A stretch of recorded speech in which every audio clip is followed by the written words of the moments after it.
Peace. Today's mathematics is Understanding Cipher, which is the numbers 3 and 0. And today I want to elaborate on those principles of life. One of the things that we oftentimes say as a 5% is understanding is to see things for what they are, not what they appear to be.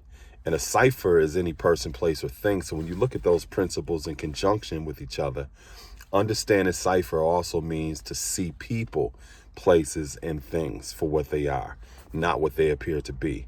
Now, in order to do that, it requires the ability to comprehend, or basic comprehension skills. And in order to comprehend anything, we have to be able to read. We have to be able to read.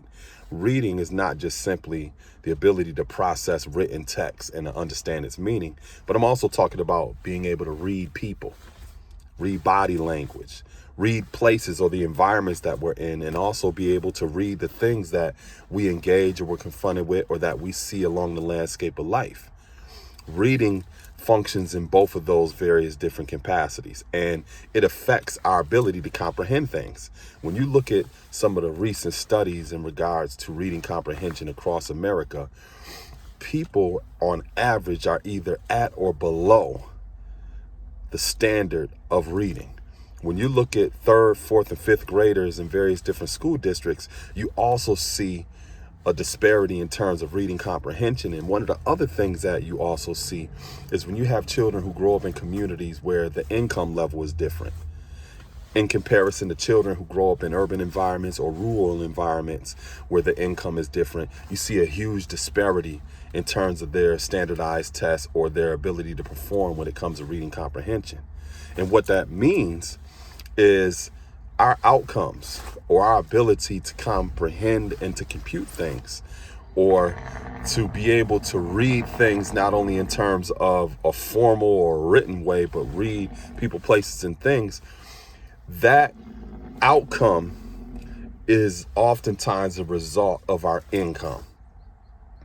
So in other words, if we are in environments where there is a chronic scarcity of resources, or we don't have access to various different things, we have to actually work extra hard in order to make sure that our children are provided with the proper resources and the ability to be able to compete with other children as global citizens.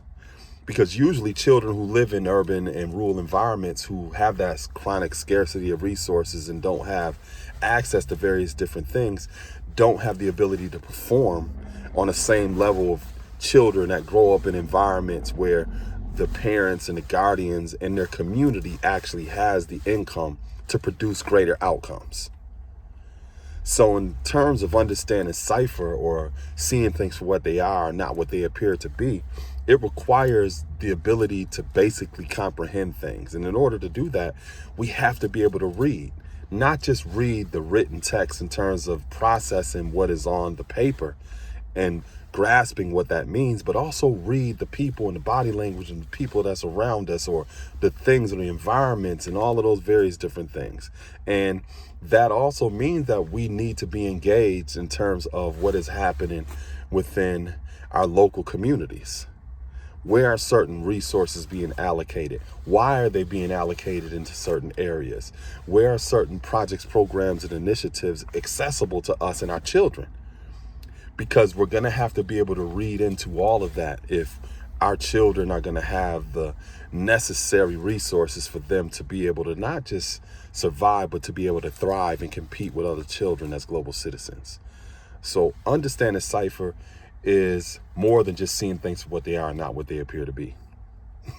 It's more than just seeing people and places for what they are, not what they appear to be. It requires basic comprehension skills. And in order to have those skills, we have to promote literacy. We have to promote reading. So this was inspiring. It was empowering. It was educational. It just gave those of you some overview of how I'm dealing with today's mathematics. So peace.